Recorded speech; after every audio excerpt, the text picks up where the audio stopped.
Okay. Is science fiction a destination story?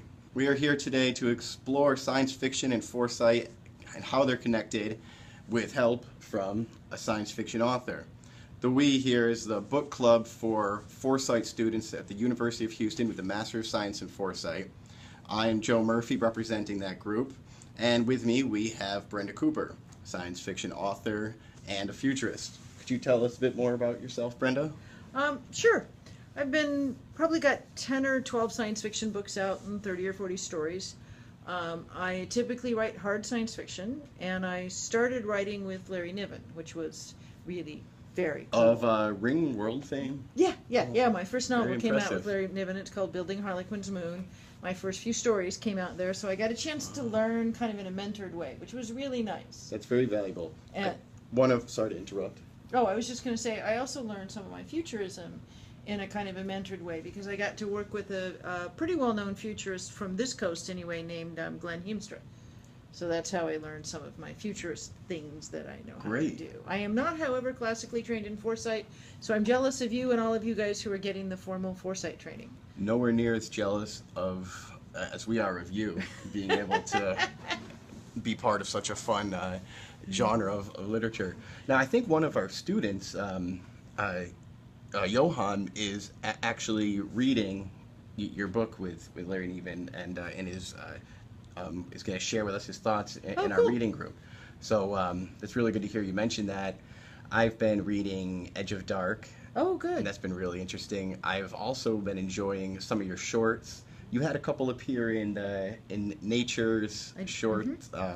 That's really interesting. Now, Nature's is one of the top premier scientific journals in the world. Always has one of the top impact factors. And it's so interesting that they have an ongoing column of fiction pieces called Futures. Now, they're all fiction, right? They're all fiction.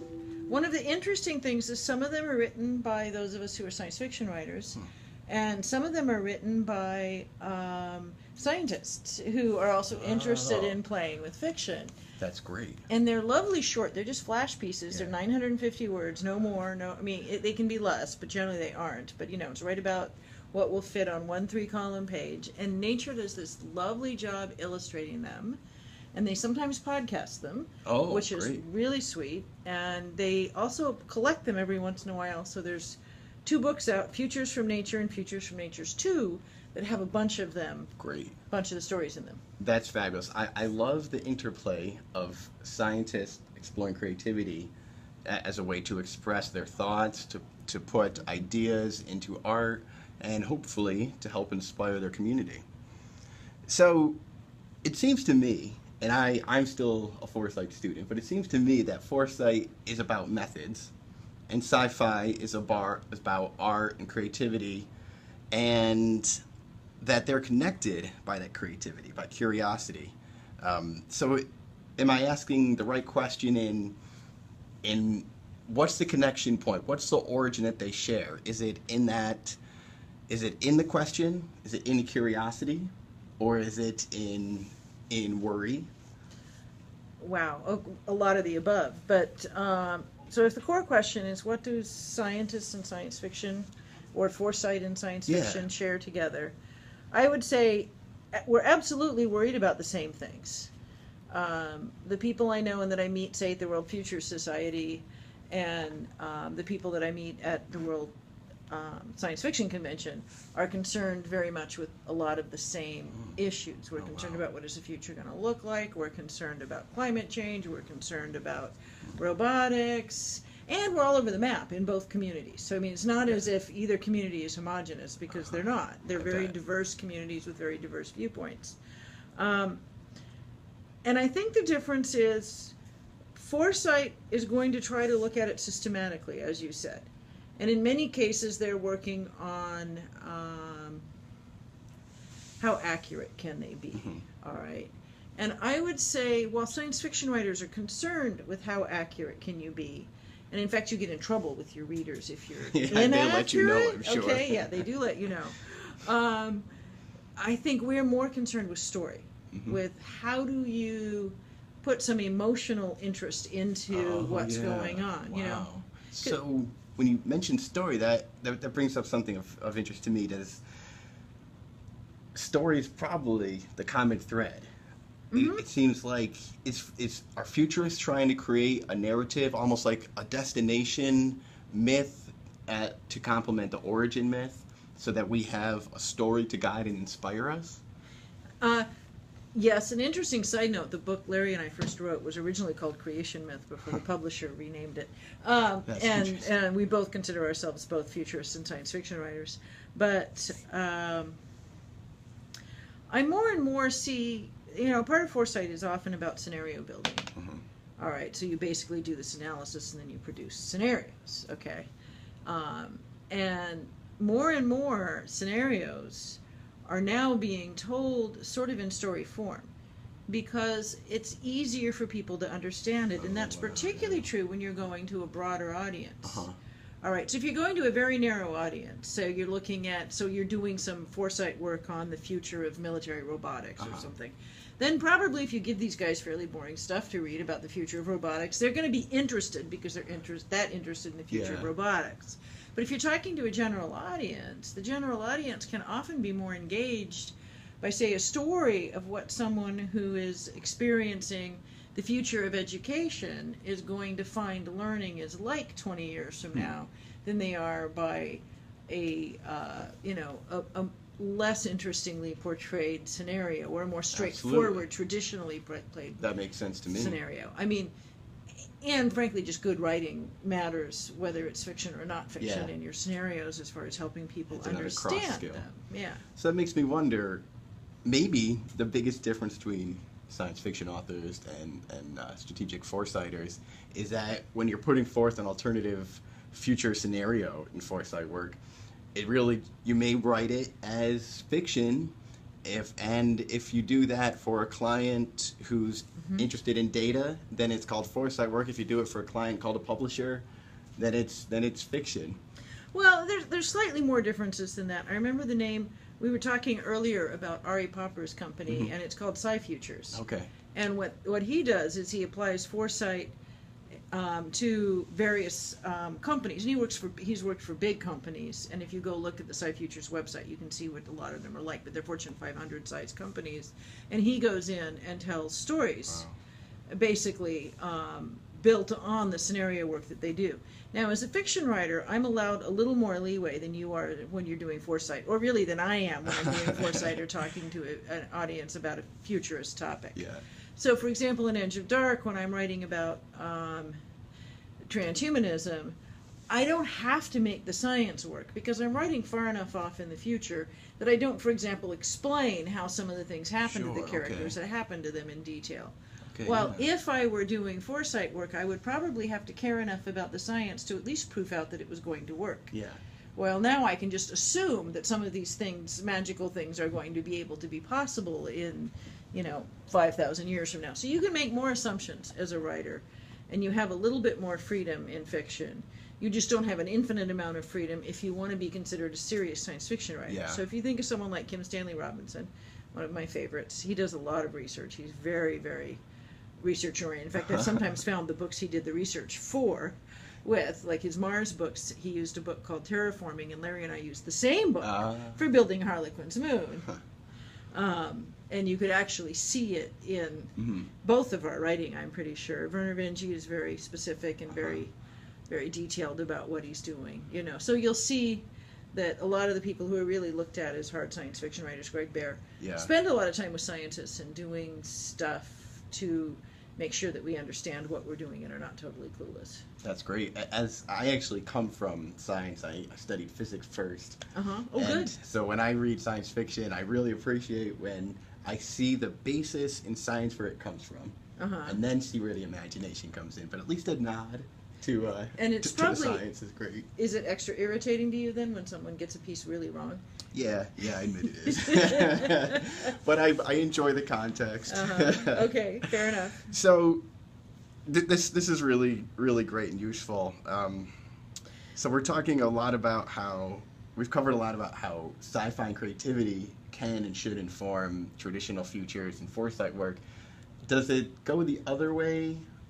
Can foresight inform science fiction? Sure. All right. Right. Who do you think we talk to? Uh-huh. When we want to learn something, it's scientists and it's futurists, That's great. and Yeah. and we read that kind of stuff. I go to the World Future Society. I'm a member of the World Future Society. You found me because I interviewed Toby in the Futurist. Yeah. So I think there's absolutely a two-way conversation, and there probably needs to be a two-way conversation. I think it's of value. Is there room and a need to do that conversation more formally? There are some attempts at it. I was in a anthology called Hieroglyph that was put out by ASU. Very interesting. That specifically, they married each of us up who was going to write for them with scientists or with a group of scientists. Like, I didn't get a particular scientist because I was writing on a more general topic, but we would then post on the boards and have and it was really kind of fun because we would be having these conversations on the hieroglyph boards, which anyone can join. So anybody who wants to join can do it.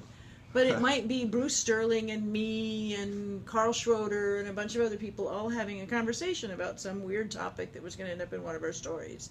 And there would be scientists from ASU or other scientists who've been pulled in, feeding in on it. So I think those are some of the ways that happens. It's not directly one with Foresight, but many of us study it. I'm not formally trained in Foresight, as I mentioned. Madeline Ashby is formally trained in Foresight and writes science fiction. She does a fabulous job. Her next book is Company Town, which is coming out from Tor. We'll have to check that out. Carl Schroeder is formally trained in Foresight. He's a Canadian author. He's got some fabulous books, Lady of Mazes, Ventus. I can't remember his most recent titles, which is really irritating, but all of his work is really good, and it's pretty deeply centered in his Foresight work that he does. David Brin. Yeah, okay. This is great. So, I've also noticed that most futurists are Renaissance people. They seem to have their fingers on the pulse of a lot of different industries, and I bet that's true of authors who are writing with a foot in the door of reality as well.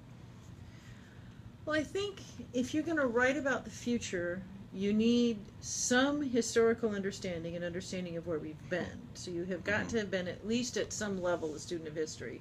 And in fact, some writers are serious students of history. I would say I'm not.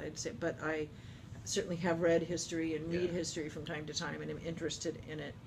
And you have to have a sense, if you're world building, so if you think about when you're writing a science fiction story, you're trying to build a world, you have to understand economics, you have to understand psychology, because you're creating characters and things, you have to understand the sciences and the stuff that's going on there, and then you probably want to understand power structures and how that works. So, if you think about it, and then depending on how detailed you get, you might also be having to understand biology or the biology of space plants or whatever. Like Andy Weir, the guy who wrote The Martian, who I have not met, but I know of a person who worked with him on editing that book a long time ago. That book was a long time coming because he did tons and tons and tons of research in order to get that book right. Yeah. Am I seeing, with The Martian as an example, a return, an upswing in science fiction in mass culture? I've actually heard from a lot of people that there is. I don't know I don't know how much it's translating to sales yet. We've had kind of crap science fiction as a cultural driver in movies for a long time. But it's almost always apocalyptic, and it's almost always bad science, and it's almost always got Tom Cruise in it. I mean, I don't know what to say. Okay? But Fair enough. It's entertaining. Okay, so I mean, I go see the movies, all right, but I don't think they're fabulously built on good concepts for science. Okay, but even Star Trek isn't okay because you've always got the red goo or whatever it is, and the red shirts and all the other stuff that go with that. But I think there's a bit of a resurgence in interest in it because of climate change, because of the fact that so many things are happening so fast. So I'm thinking there's more interest. Yeah. Maybe not in movies, but in books and in people being interested in reading good books. I also think whenever any of us science fiction writers write a book that catches on with the popular culture, that helps all of us.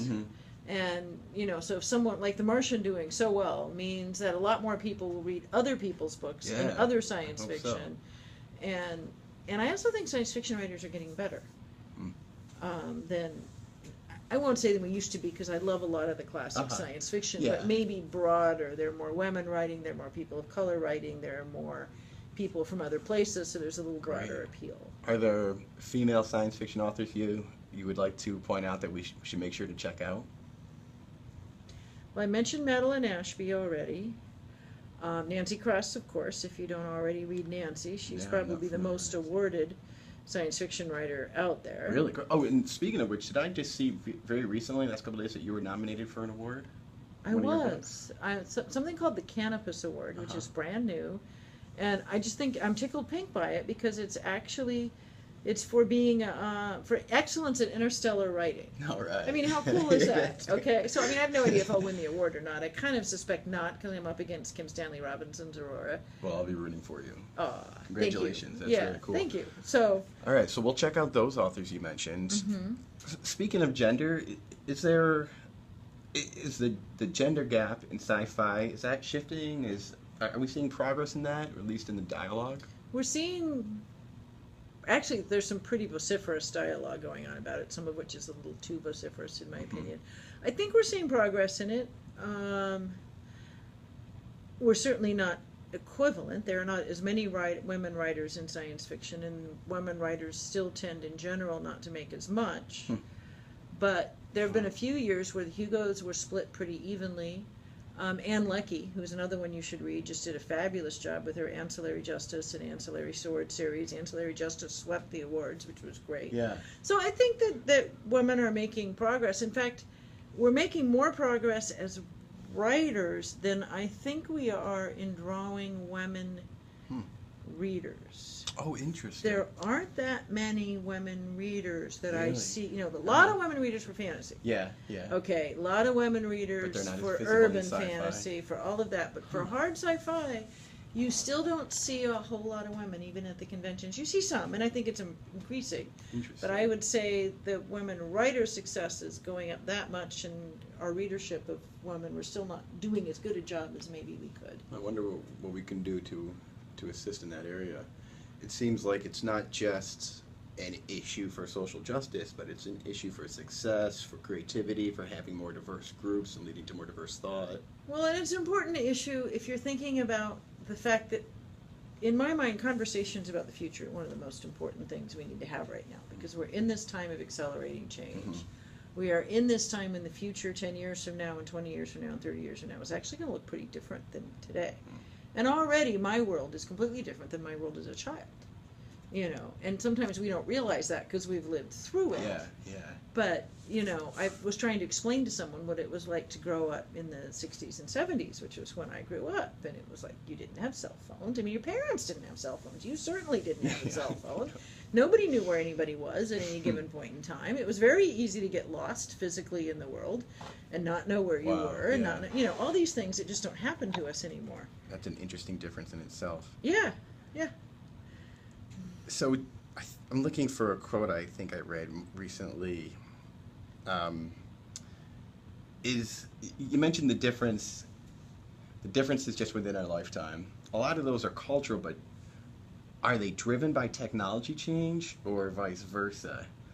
And does that play into how we think about and prepare for futures through art? I would say it's not driven through one or the other, but I would say probably it is an ongoing conversation where technology is influenced by culture. For example, that device you're holding in your hand, which is an iPad, small iPad, and the device we're talking to, which is an iPhone, were probably both influenced by science fiction, if nothing else by Star Trek, which gave a lot of people the idea that we could have these lovely handheld communicators. Okay, but yet culture often drives technology as well. For example, most of us futurists and science fiction writers totally miss social media. Didn't get it at all, didn't see it, but social media has driven a lot of the changes in the devices that we have, and it's driven a lot of how we write about things. Oh, wow. Yeah, I bet it changes the way we communicate, and we thus communicate for asynchronous audiences. Mm-hmm. So you mentioned the Apple devices and Star Trek's tricorders. Do you have favorite examples of technologies that have likely come from science fiction? I was just reading the Neuromancer, Gibson's Neuromancer. Great. Yeah, that's get ready good. for this. And it made me think of virtual reality, of I think even Bitcoin. There was cryptocurrencies. Yeah, Bitcoin almost surely came out of that. Second Life, which is now sort of dead Second Life, but for a time it was really interesting. It laid a lot of groundwork for places I think we're going to go in the future. Came out of Neil Stephenson's Snow Crash. Oh wow, okay. Okay, almost directly, and in fact they say so. All right, really? The creators of Oh, Second really? Life basically said this came from Neil Stephenson's Good for them for giving Snow credit. Crash. And I think it will be ubiquitous and continue to go forward, regardless of the fact that Second Life itself seems to at least be not on a positive buzz cycle at the moment. I think there's a lot of stuff in medicine that's come out of science fiction. Okay, all the way back to Star Trek. But there are people looking for ways to diagnose diseases in the field. Yeah. I was just hearing, I think today at the International City Managers Conference, not the most forward-thinking or exciting place to be in the entire world, although a great place full of great people. It is actually an important group because these are people who care very greatly about their communities, and actually local city governments are pretty interesting places. That's actually what we're sitting inside of the office my office in a local city government right now. But the conversation I heard was that there was going to be an app with a device that you could attach to your phone via the power cord port that you could blow into, and it would diagnose a number of things, one of which would be whether or not you were drunk, so that you could decide whether or not you could drive a car. And it may even be different apps, but they would also have one that would be able to diagnose, I think, and work with like 10 major medical indicators that they can get out of your breath, one of which is blood sugar. And think about how useful that could be for diabetics. Wow, yeah. That's amazing. Okay, and I heard about it today. I haven't looked into it to find out, more about it, but I mean, immediately the whole room went, ooh, because that could make a huge difference in distance medicine and driving down the cost of healthcare, which is one of the big negative drivers and drags on government and tax money and stuff like that right now. So do you think this specific technology example might have an impact on political and economic futures, as you're mentioning, and how does that go? So I like this example because it helps me to wonder what the reality is. So you've got a technology that is inspiring creative thought to solve solutions within a political sphere that will have economic impact. How does that go forward? Well, if I'm wearing my futurist brain, I'm going to say that goes forward, because if it becomes ubiquitous and inexpensive, and if you look at I'm wearing a Fitbit, I'm wearing a smartwatch. I mean, we're already connected to the Internet of Things. So add that so that you can then track your blood pressure every day. You can track whatever other things you're looking for every day. So let's say you want to you're tracking your blood sugar, and you're relating that to what you eat, and you're relating that to other things. You might have an app that would tell you what to eat or what to do in order to get your blood sugar to the level that you ought to have it at. Maybe even one where you can just take a picture of your meal before you eat it, and it's going to tell you what it thinks is going to happen. And it's connected to your doctor, so that your doctor can sort of tell what's going on. And in fact, we already have a situation like that here. We have a city-owned clinic, and there is a health app connected to that we're not forced to use, obviously, because that's not the regime we live in, but we can use it. And then the doctor can pick up information about our health habits and our exercise habits and stuff like that. That'd be really interesting to watch. So all of a sudden, you've now removed the ability for people, or the need for people to have to go to the doctor. You've driven down the cost of basic diagnosis. You've probably driven down the cost of medical tools, because now you're not going to need certain things. And just hopefully, look at the web of impact there. Right, the huge web of impact on that. And if I had my science fiction brain on, then I might figure out how to tell a story where these things got hacked and somebody got in trouble, or they had to find the hackers, or something like that. So the first place you go with sci-fi is the what if, is the worry to go to the new problems it may elucidate. So can I ask what what has you walking on your toes? What has you a little bit looking over your shoulder and worried about for what might be coming down the pike? Well, anybody who's not worried about climate change right now has obviously got their head in the sand. I do think we can innovate our way out of it. I think we can use science and technology, but we've got to do some social engineering, and we've got to change some people's opinions about that. So climate change worries me the most. There was an article in today's New York Times talking about how all of the pre-agreements that countries are beginning to put together to bring to the Paris Accord get us, if all of them actually come true and everyone meets their agreements, so they not only have to make the agreement, then they have to meet them, that gets us to 6 degrees of warming at the end of the year. Oh, wow. At the end of the century. 6 degrees of warming will kill us. Yeah. Okay, so it's like, hello, are you here? Or if it doesn't kill us, we're pretty good at figuring out how to survive. It will still kill a lot of us, and it will do a whole lot for the sixth extinction and bring a whole lot more animals down with us. And we really should not do that. It would be irresponsible of us. So that's the one that worries me the most. The other one that I think worries me, and I wrote about this a little bit in Edge of Dark, and since you're not through it, I won't give any spoilers. But there's a theme I run into often, and you'll have it in your Foresight studies, and I run into it at the World Future Society, and I run into it at science fiction conventions, which is sort of the idea that we're going to reach nirvana by becoming post-humans, and technology is going to save the world, and we're going to upload, and we're going to be, suddenly free of the mortal coil, and we're going to be better somehow. And I think this is kind of a scary fallacy. Okay. I think we are going to see changes, and I actually think we're going to have what's going to be looked at someday as a post-human society. Yeah. But I think that we have to solve our problems rather than take them with us into that future. I like that. So the danger is looking at the salvation from the singularity. Right. And thinking that we can separate ourselves completely from nature as well. I'm not sure that we can. That if I could upload and live forever, that would really be all that satisfying. I don't know. I agree with you. So I bet every science fiction story has at its heart, no matter if it's post-human, if it's AI-centric, that it has at the core the human heart, the narrative. Well, let's hope. Most do. Yeah. Better stories have the human heart. Should all Foresight work also have a core of the human heart? If so, the reason I ask is you bring up the post-singularity transhuman future, right? So that might be a narrative where I don't see the human heart telling the story. That's a really good question. Well, email me after you're done with Edge of Dark and let me know if you think it had. All right, I think it did. So email me that when you're done. I actually tried to put it into there. But should all Foresight have a heart?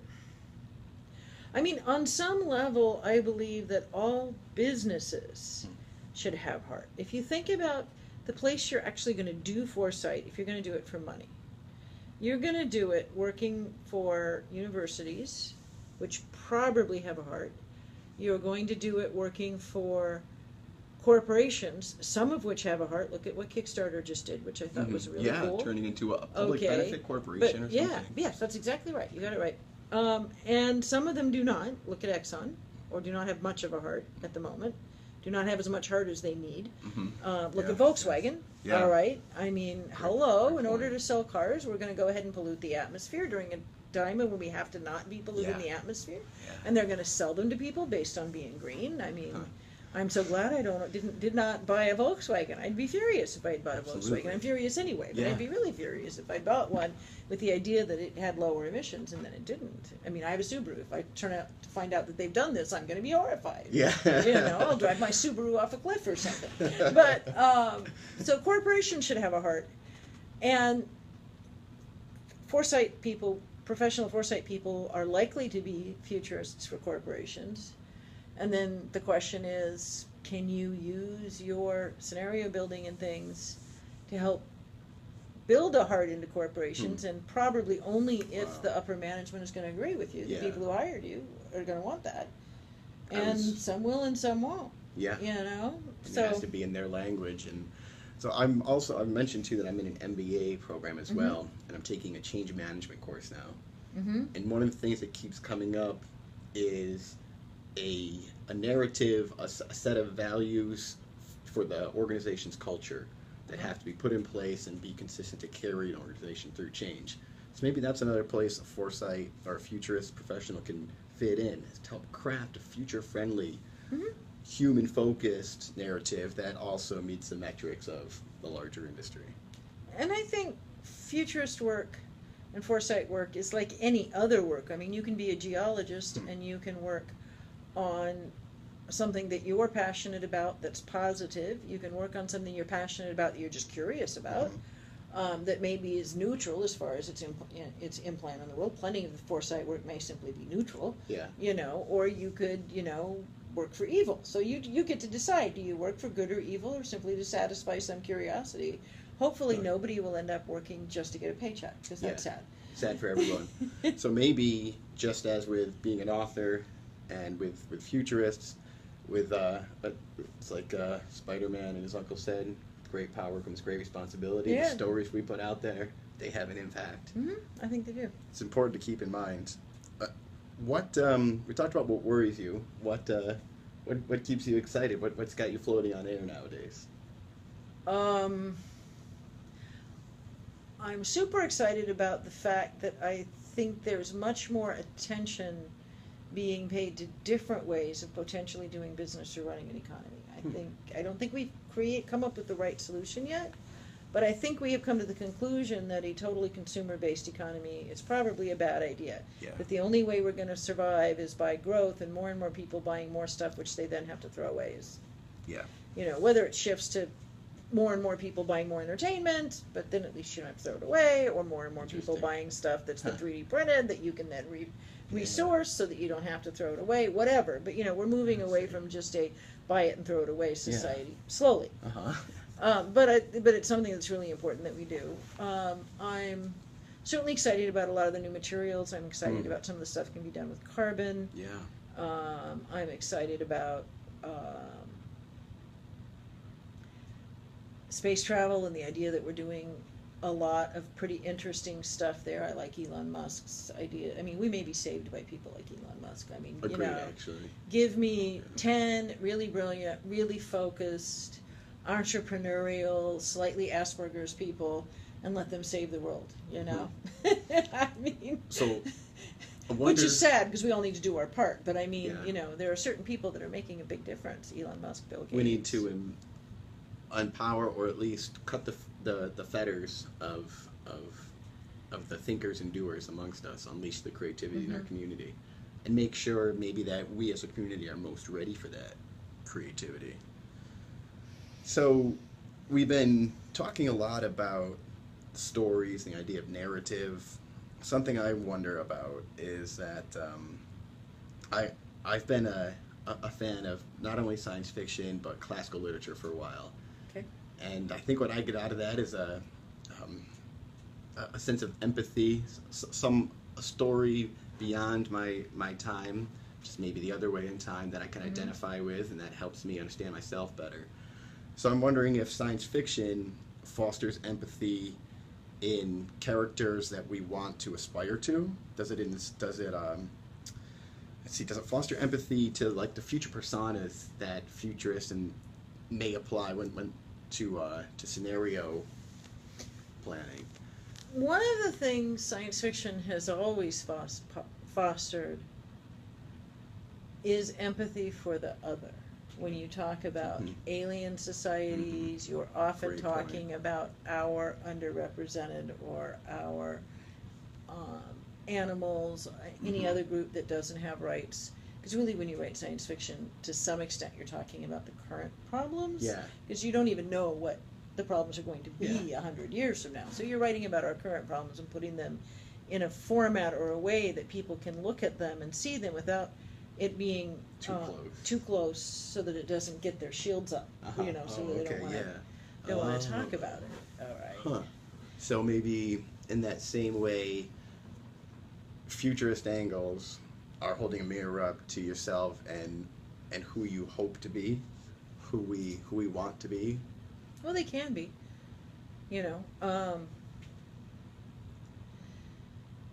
It can also be a warning. I mean, 1984 wasn't about who we want to be. I mean, there weren't even really any heroes in that. per se. Good point. Okay.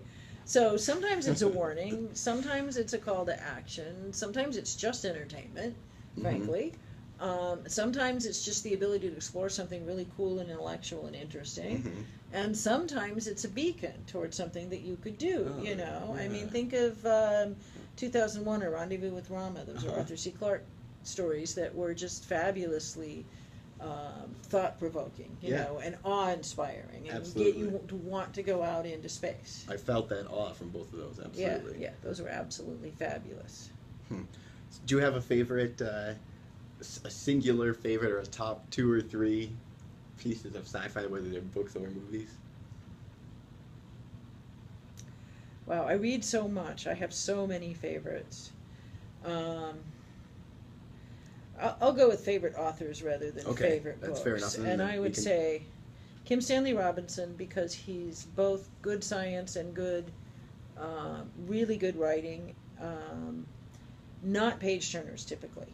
Okay, so they're really, they satisfy my emotional interest in writing, but they don't do it in the sense that I can't put the page down. One of the new up-and-coming writers who I think is fabulous is Ram Asnam, and he's a Seattle area writer. Oh, really? And he has got a great series called Nexus, Apex, and Crux, and I might have them in the wrong order. It might be Apex, Crux, and anyway, whatever. I feel like I've maybe read a review for Apex. Probably. At any rate, Mez is just fabulous. He is also a working futurist. He came out of Microsoft, so he's a technology professional. He wanders all over the country right now, all over the world, talking to people about the future and about positive futures. He writes nonfiction as well as fiction, and both are very well done. He's got a nonfiction book called The Infinite Resource that talks about the value of